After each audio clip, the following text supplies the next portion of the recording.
Hi, I am doctor Anisha Gupta. मैं एक eye specialist हूँ। आज हम बात करेंगे एक बहुत कॉमन आई प्रॉब्लम और बहुत डेंजरस आई प्रॉब्लम जिसका नाम है एज रिलेटेड मैकुलर डिजेनरेशन या AMD के बारे में। AMD या एज रिलेटेड मैकुलर डिजेनरेशन एक तकलीफ है जो आँख के रेटिना या पर्दे के ऊपर आती है, देखने वाले हिस्से के ऊपर आती है और ज़्यादातर एज के साथ साथ आती है। Why are we talking about AMD? Because AMD is a very common cause of vision loss in people over 60 years of age. 60 साल से ऊपर की उम्र में बहुत कॉमन है तकलीफ, almost as common as cataract, और रोशनी को अफेक्ट भी काफ़ी लोगों में करती है। सब में नहीं करती है लेकिन काफ़ी लोगों में करती है, और जिनमें करती है उनमें बहुत ज़्यादा ड्रास्टिकली करती है और रोशनी काफ़ी ख़राब कर देती है। There are two forms of AMD. There is dry AMD and there is wet AMD. एक सूखा फॉर्म है, एक हमारा गीला फॉर्म है, ड्राई एंड वेट। जो ड्राई AMD है उसमें सिर्फ देखने वाले हिस्से में कमजोरी आती है। देखने वाले हिस्से के नीचे वहाँ पे कुछ कलेक्शन हो जाती है गंदगी की, जो पर्दा निकाल नहीं पाता है। वो जो कलेक्शन है वहाँ पे पर्दे की लेयर्स के बीच में इकट्ठी होती है और येलो स्पॉट्स की तरह दिखती है। वो येलो स्पॉट्स को हम लोग बोलते हैं ड्रूसेंस। ये ड्रूसेंस जो हैं टाइम के साथ साथ पर्दे में कमजोरी करते हैं और पर्दे को पतला कर देते हैं। इस वजह से धीरे धीरे रोशनी जो है कम होने लग जाती है। No matter what we do, इस केस में रोशनी को बढ़ाना बहुत मुश्किल होता है। ज़्यादातर लोगों की विजन जो है ड्राई AMD में इतनी इफेक्ट नहीं होती है, बट जिनकी बहुत सिवियरली इफेक्ट होती है उनको बहुत दिक्कत होती है और उनके लिए हम कुछ नहीं कर सकते क्योंकि पर्दा बहुत ज़्यादा कमज़ोर पड़ जाता है। जैसे ये केस है, इस केस को देखेंगे अगर आप तो इसमें सिर्फ छोटे छोटे पीले पीले धब्बे पड़े हुए हैं। पर्दा मेजरली ठीक है, उसने पर्दे को भी इतना नुकसान नहीं करा है, तो इस पेशेंट की विजन 6/6 है। लेकिन इन पेशेंट को देखिए, इनको बहुत ज़्यादा सिवियर ड्राई AMD है जिसको हम जियोग्राफिक एट्रोफी भी कहते हैं। ये बढ़ते बढ़ते पूरे पर्दे को खा गई है, बीच के हिस्से को बिल्कुल पीला कर दिया है, इसने कमज़ोर कर दिया है।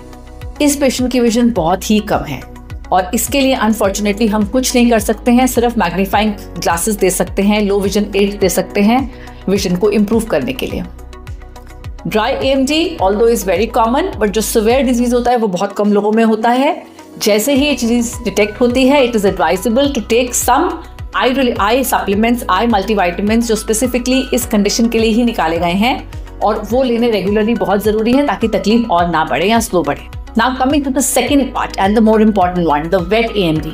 Why it is more important? क्योंकि जिसको ये बनती है आँख की रोशनी काफ़ी ड्रास्टिकली रिड्यूस होती है और उसको वापस ला पाना भी मुश्किल होता है।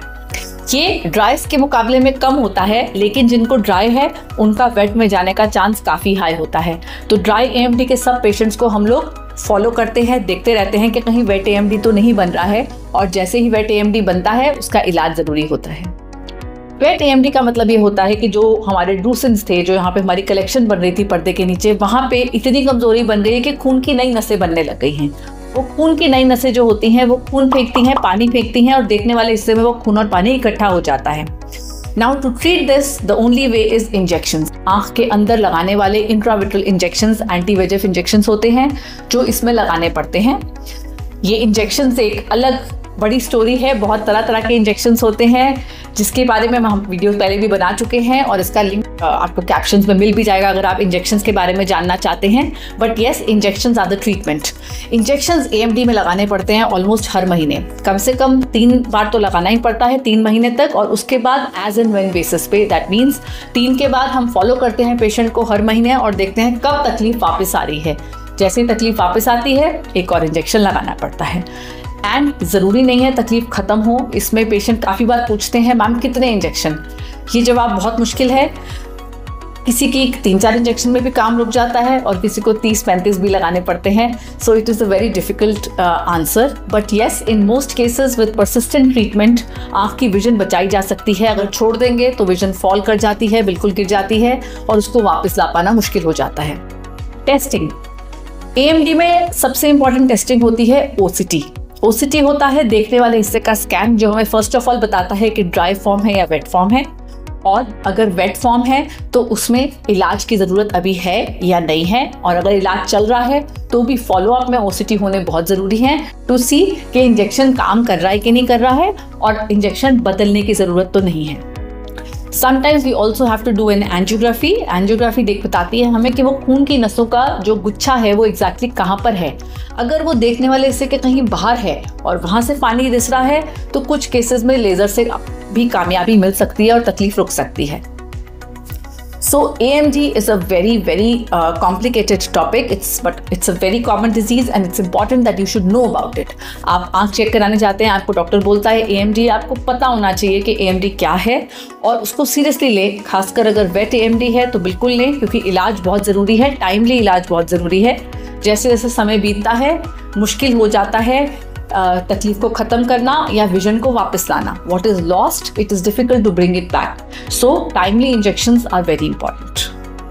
If you have any questions regarding AMD or if you are suffering from AMD, do comment regarding the injections and how, what, when they are required and which one is required when. We have another video which also you can see.